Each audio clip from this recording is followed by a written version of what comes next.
bon, la création, c'est une chose instinctive de l'être humain. Et voilà.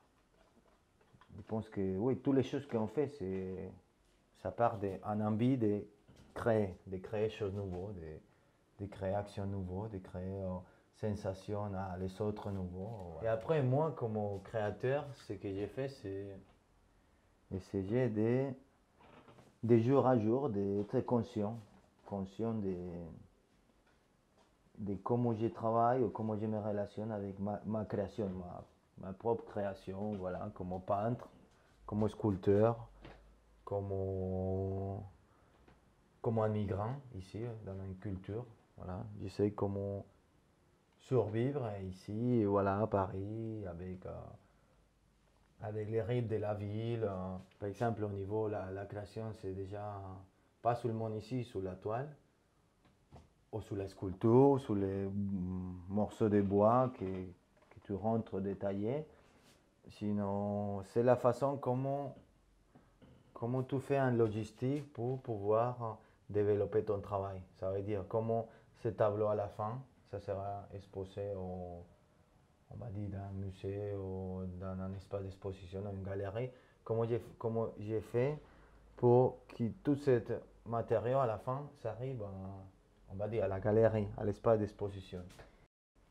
Quand tu fais des gros formats, par exemple à Paris, tout le monde dit oui, il faut travailler sur des petits formats parce que les jeunes ils n'achetaient pas des gros formats. Les gros formats, c'est pour des musées, etc.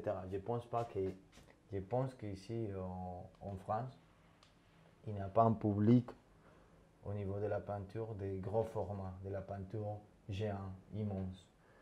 Parce que à Paris, il n'y a pas trop de place. Dans les appartements, c'est tout petit. Et après, bon, au niveau de ce type d'œuvre que moi je travaille, c'est comment j'ai fait pour que ça existe cette œuvre au niveau de l'exposition, de l'espace où je l'ai montré à la fin. Et c'est tout en logistique, c'est un niveau, ça prend beaucoup de création, on va dire, de décider, d'inventer une façon comment je transporte ce travail. Ces gros tableaux qu'il y a, je ne sais pas, presque 3 mètres pour 6 mètres, comment je les mène, comment je les vais transporter. Est-ce que je sais pas, louer un gros camion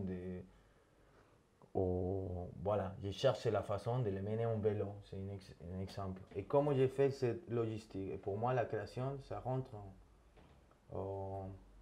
C'est ça, pour moi, la création, comment tu te débrouilles, on va dire. Someday, un jour, algún día.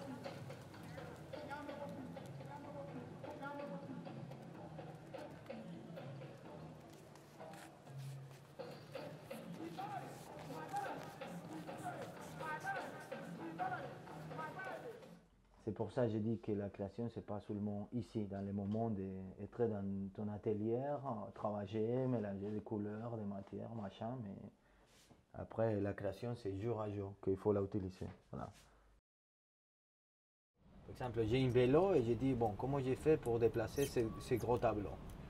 J'ai commencé, voilà, à expérimenter, à attacher des hameçons dans la vélo avec des caoutchoucs, avec des scotch, avec des toits, pour essayer quelle possibilité me donnait la vélo pour transporter des grands formats, des grosses sculptures, des gros morceaux de bois, des installations, tu vois. Mais bon, ça, on va dire en ça, j'ai trouvé une richesse. Une richesse aussi, ça fait partie de mon œuvre, de mon travail. Tu vois. Comme je disais avant, c'est en pédalant, tu vois. On donnait des coups de pédale, ce qui vient mes idées, ce qui vient ma création, mes images dans mon œuvre. Tu vois. Je pense qu'il passe beaucoup dans l'action de pédaler, de faire des sports, de traverser Paris d'un côté à l'autre, d'un endroit à l'autre, tu vois, de mener des matériaux, d'acheter du bois, d'acheter du toile, d'acheter des pots de peinture et tout ça, les mettre dans la vélo et après commencer à pédaler. Et dans cet instant, je commence à visualiser comment sera finalement ce gros tableau, comment je l'avais monté, comment je vais solutionner tous ces types de techniques. Voilà, voilà, ça m'est arrivé aussi déjà, ce type d'aventure, de mener quelques sculptures attachées dans un chariot derrière la vélo, tu vois. Et à un moment à l'autre, je pédale, et à un moment à l'autre, il y a un bruit, plof, je tourne, et il y a tous les sculptures par terre. Ça s'arrête, voilà, les taxis, les bus, voilà, messieurs, qu'est-ce que vous faites? Mais voilà, vous pouvez pas faire ça ici, etc. Je dis, bon, ça arrive. Je descends, je commence à réattacher toutes les choses, tu vois, voilà, à réaccrocher les chariots, tu vois, les diables que j'avais fait, tu vois, pour... Mais bon, je pense que tout ce type d'accident, ça a enrichi mon travail. Mon travail au niveau des installations, mon travail d'intervention urbaine, tu vois. C'est comme l'œuvre d'un artiste, il peut habiter dedans de la ville. Les points d'inspiration de, voilà, de mon travail, où je pense que ça vient surtout sous les, oui, sous la mythologie. Je pense que ça c'est le point de départ. C'est toute la mythologie romaine, grecque. Ça veut dire toute cette histoire autour de la relation entre l'homme, l'animal, les métamorphoses d'Ovide, la Divine Comédie de Dante Alighieri. Tout ce type d'histoires, voilà, c'est le point de départ de mon univers au niveau de la peinture et sculpture. Et il y a aussi, par exemple, des autres points d'inspiration comme la symbologie dans les tarots, dans la Kabbalah, dans l'astrologie aussi. J'essaie de chercher tout le temps des sources, des inspirations dans ce niveau, dans les niveaux ésotériques aussi. Depuis longtemps, je travaille la relation entre l'homme et l'animal. Par exemple, il y a une série que j'ai travaillé sur Hercule et les centaures. C'est un petit peu la lutte ou le combat entre l'homme et l'animal. Voilà, c'est ça, c'est un petit peu entre la raison et la passion.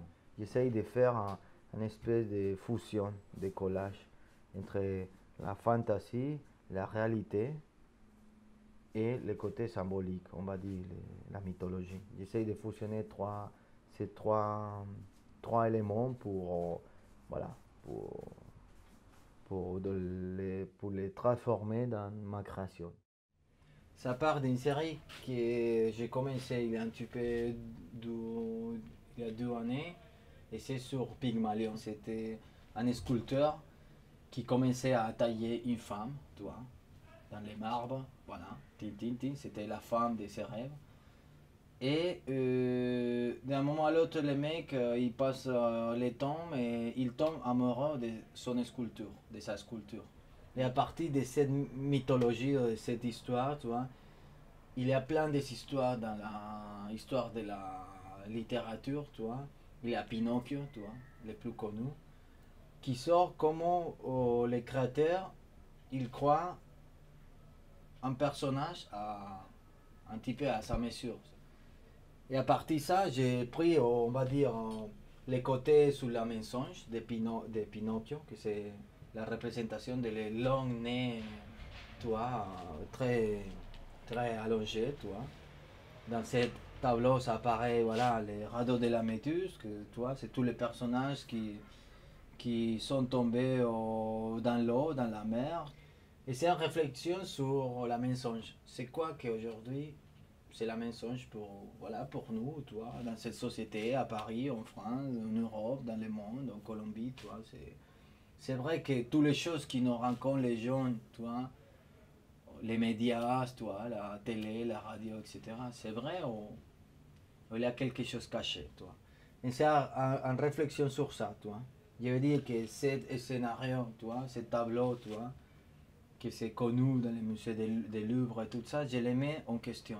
Pour moi, ces tableaux, ça représente voilà, une époque pareille, ou une période pareille dans ma vie, où je me sens, où j'ai commencé à sentir un petit peu dans un grand océan, entre la mer, un petit peu perdu, je vais où, à droite, à gauche, qu'est-ce que je dois faire? Où je me pose des questions, bien sûr, comme artiste, comme immigrant, comme, je sais pas, toi, comme personne, comme homme, etc., etc. Tu vois. Sur une autre période de ma vie, tu vois, c'était sous la famille. C'est une réflexion sur la famille. On va dire ces 3 points. Il y a des arbres qui ça se rencontrent au moitié. Il y a, il y a une fusion, une union. Et pour moi, c'était une référence sur la famille, tu vois. Voilà. Par exemple, ici, il y a une autre pièce. Et ça, c'est bon, mon dernier pièce en taille en bois que j'ai fait. Ici, bon, j'ai joué un petit peu avec les mêmes thématiques d'ici derrière, tu vois, sur les déluges, tu vois, la relation entre l'homme et la nature. C'est aussi un bois que j'ai trouvé à Paris, tu vois, d'un arbre qui venait de couper. Je l'ai récupéré, je l'ai transporté dans la vélo et tout, tu vois. Ça, c'est costaud, ça pesait peut-être 30-40 kilos. Et après, j'ai commencé à creuser, tu vois, pour faire toute la forme, machin. Et le petit personnage, c'est un espèce de autoportrait. C'est un personnage avec les cheveux longs. Et ce personnage, il attend quelque chose, tu vois. Et lui, il a, bon, on va dire, les côtés Pinocchio, Pygmalion, tu vois. Les nez, ça s'est allongé, tu vois. Mais les nez de ce personnage, que un petit peu, c'est autoportrait, c'est l'artiste, tu vois. C'est une nez qui, c'est une espèce de racine, mais les racines, les branches, c'est en étang, c'est en plombe, voilà. C'est la matière. Je commence à travailler un petit peu de symbolique sur différents matériaux. Et par exemple, les plombes, les thym ou les mercures, tu vois, sont des métals que dans l'alchimie, tu vois, les alchimistes, dans une époque, on va dire, il est classifié comme des métals pas nobles, tu vois, pas, pas comme l'or, tu vois.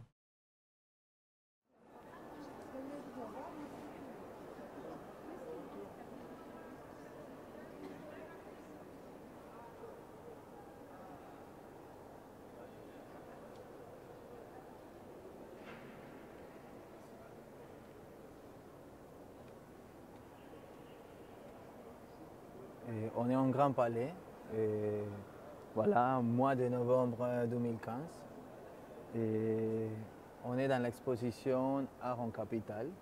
On va arriver dans les côtés de Latino-Amérique, et c'est où moi, je participe depuis quelques années. Et on est un groupe un petit peu d'artistes, où il y a des artistes de Pérou, de Mexique, d'Argentine, de Colombie, et bon, un petit peu de différents coins. Et voilà, et ça c'est mon travail de cette année. Ça s'appelle Pygmalion. Et il y a 2 personnages qui rentrent à se battre avec son grand long nez, voilà, qui c'est un petit peu en référence autour de Pinocchio. Et voilà, sur cette mensonge qu'il y a là, on va dire, qui travaille l'humanité, non? C'est 2 personnes qui se battent pour, on va dire, pour un territoire dans cet espace. Et la technique, c'est un petit peu acrylique avec beaucoup de matière. Je travaille des différentes couches, avec des couteaux, avec du sable, avec des différents charges, on va dire, charges, des charges de marbre, des poudres de marbre, ça s'appelle des scies de bois, voilà, aussi. Et bon, un petit peu, c'est une série ça se développe autour d'une dizaine de tableaux sur la Divine Comédie, comme j'avais dit. Et un petit peu, ce que je montre, c'est ça, c'est la lutte territoriale entre l'homme. Voilà. Bon, pour moi, la situation de l'art aujourd'hui, je pense que je l'avais résumé dans un petit geste. Bon, j'y vais.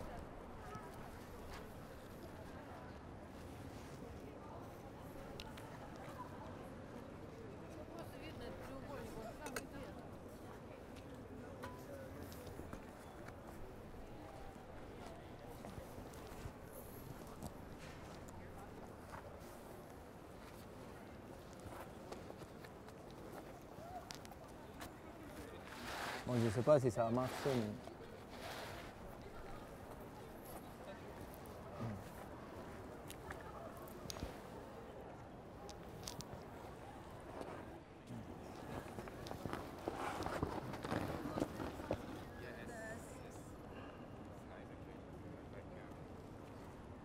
Voilà, c'est bon.